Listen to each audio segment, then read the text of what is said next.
In the heart of the countryside, a new day begins with the soft hum of the village market. Here, life unfolds slowly, wrapped in the calm rhythm of tradition. Every step through these narrow pathways reveals the beauty of simple living: fresh produce, warm smiles, and the comforting sound of daily trade. This is where culture breathes through ordinary moments.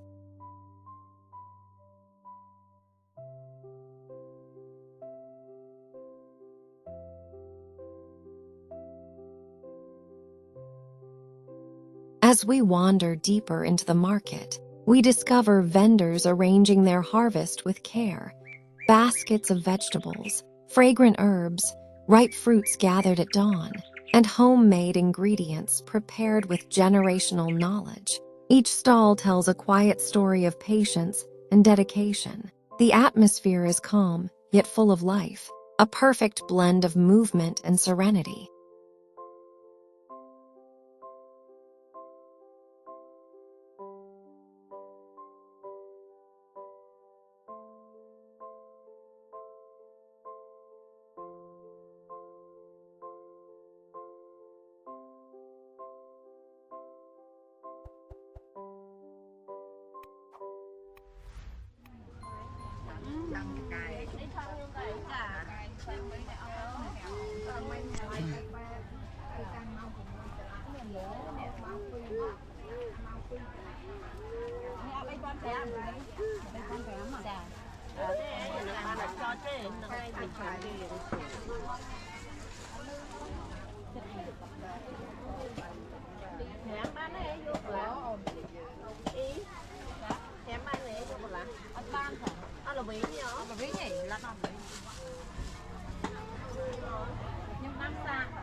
Further ahead, the air fills with the aroma of local dishes simmering over wood-fired stoves. Artisans display handmade tools, woven baskets, and traditional snacks that reflect the identity of the village. People chat gently, children laugh, and elders observe the flow of the morning. Every detail invites you to slow down and appreciate the harmony between community, nature, and daily work.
As the walk continues, the market opens into wider paths where villagers trade handmade goods, freshly harvested grains, and seasonal ingredients unique to their region.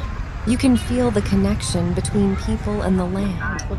Every item reflects hours of careful work under sun and rain.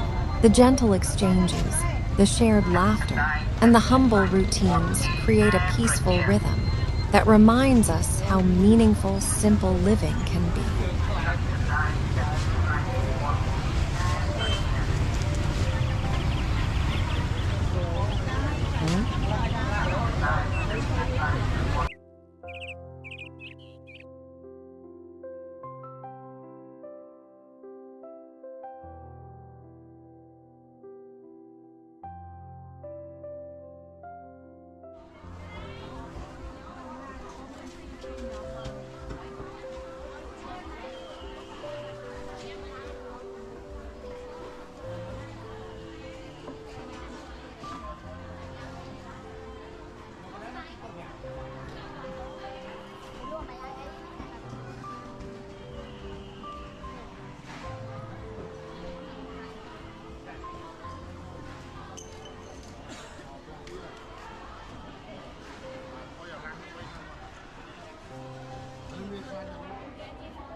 Thank you for walking through this peaceful rural market. If you enjoy these calm village moments, the beauty of tradition, and the soul of slow living, feel free to subscribe for more serene journeys. Your support helps this channel bring you closer to the quiet wonders of village life around the world.